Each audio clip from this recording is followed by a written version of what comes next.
Goeiemôre almal, wees gegroet in die wonderlike naam van Jesus op hierdie geseënde Woensdagoggend en baie dankie dat ek die voorreg het om vir julle met 'n woord te kan bedien en ons gaan aan met ons reeks antwoorde uit God se woord. En vandag wil ek met julle praat oor troos. Nou ons almal het troos nodig, reg? Ons kry baie keer baie oomblikke. Baie keer gebeur dit jy sommer net hartseer of is net iets wat jou ontstel het. Maar ek weet die grootste troos wat ons nodig het is as ons seer gekry het of as ons 'n geliefde verloor het. Maar weer eens is daar 'n antwoord in God se woord. En die hoofskrif vir vandag is natuurlik Matteus 5 vers 4 wat lees: Geseënd is die wat treur want hulle sal vertroos word. Nou kind van God, daar's nou al klaar vir jou 'n antwoord. Jy wat treur, jy wat hartseer is, jy wat huil, weet net, jy sal vertroos word. Maar ongelukkig het ons die neiging om ons troos op plekke te gaan soek wat dit net eintlik erger maak. Of dit help vir daai oomblik.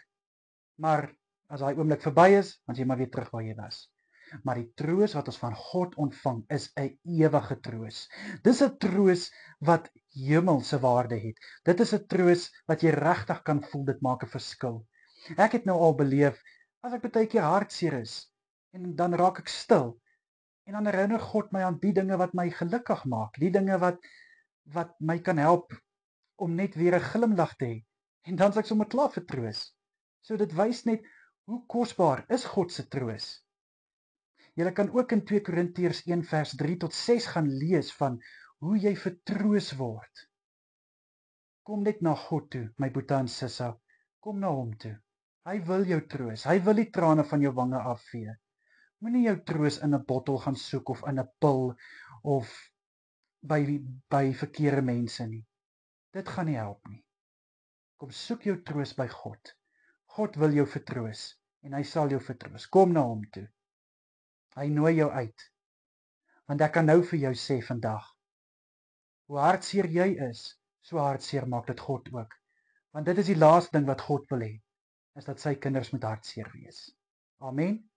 Amen. Kom ek bid vir ons. Here, ek bid vir elkeen wat vandag hartseer is, vir elkeen wat troos nodig het. Here, raak hulle asseblief aan. Ek bid in die kosbare naam dat hulle troos by U sal kom vind en by U sal kom soek. Dat hierdie tyd van treur nou stop. Liewe Here, ons is nie gemaak om altyd net te treur nie. Laat ons vertroos word in Jesus naam, dat ons weer kan glimlag.